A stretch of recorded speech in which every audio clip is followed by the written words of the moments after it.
حضرت عبداللہ ابن عمرو بن عاص وغیرہ کے بارے میں آیا ہے کہ دن میں روزے رکھتے تھے، رات بھر قرآن پڑھتے تھے۔ سبحان اللہ۔ تو پیارے رسول نے کہا کہ نہ ایسا نہ کرو، تمہارے بیوی کا تمہارے اوپر حق ہے، تمہارے نفس کے اوپر خود تمہارا حق ہے کہ اس کو تم ضائع نہ کرو، کھاؤ پیو۔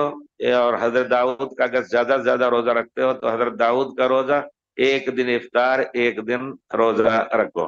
قرآن جو تم رات میں ختم کرتے ہو پورا، اور ظاہر بات ہے وہ کیسے ختم کرتے تھے، رات میں کھڑے ہوتے تھے قیام اللیل کے لیے، اسی میں قرآن بھی ختم کرتے تھے۔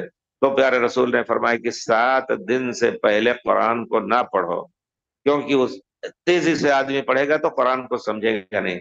دوسری بات یہ ہے کہ قرآن کو پڑھتے ہوئے پیارے رسول کی مبارک سنت تھی کہ جب آپ آیت رحمت، حضرت عائشہ فرماتی ہیں کہ آپ رات میں تہجد گھر میں پڑھتے تھے اور آپ کے سینے سے آواز ایسی آتی تھی غلغلاہٹ کی، رونے کی، جیسے ہانڈی میں پانی ابل رہا ہو، جیسے ہانڈی میں پانی ابل رہا ہو، اس طرح۔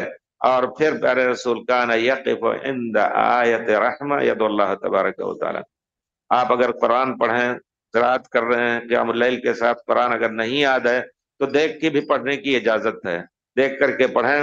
اور اسی صلاۃ کے اندر اگر آیت رحمت کوئی گزر رہی ہے کہ ربنا وسعت کل شیء رحمتا وعلما، وہاں کھڑے ہو کر تھوڑا سا وقفہ کر کے اے اللہ تعالی ہمیں ہمارے حال پر رحم فرما، مسلمانوں کے حال پر رحم فرما، اے اللہ تعالیٰ بڑی ذلت سے گزر، یہ سب دعائیں کرتے جائیں انشاءاللہ۔ تو اس طرح انشاءاللہ قرآن بھی آپ پڑھ لیں گے اور قیام اللیل بھی ہو جائے گا۔ اگر تنہائی میں پڑھ رہے ہیں اور اگر مسجد میں پڑھ رہے ہیں امام کے ساتھ تو انشاءاللہ آپ ان کے ساتھ پڑھیں، لیکن قرآن دیکھ کر کے نہیں، قرآن سن کر کے۔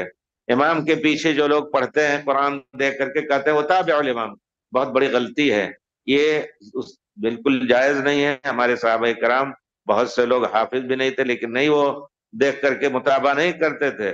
آپ قرآن کو اپنے کان سے لگائیں اور امام کی آواز کو سنتے رہیں، سورہ فاتحہ تو ان کے ساتھ پڑھیں گے، اور اس پر جو بھی آئے دل میں دعا گزار لیں۔ اگر موقع ہے آپ خود اکیلے پڑھ رہے ہیں تو تھوڑی دیر رک کر کے دعا کریں، پیارے رسول صلی اللہ علیہ وسلم کرتے تھے۔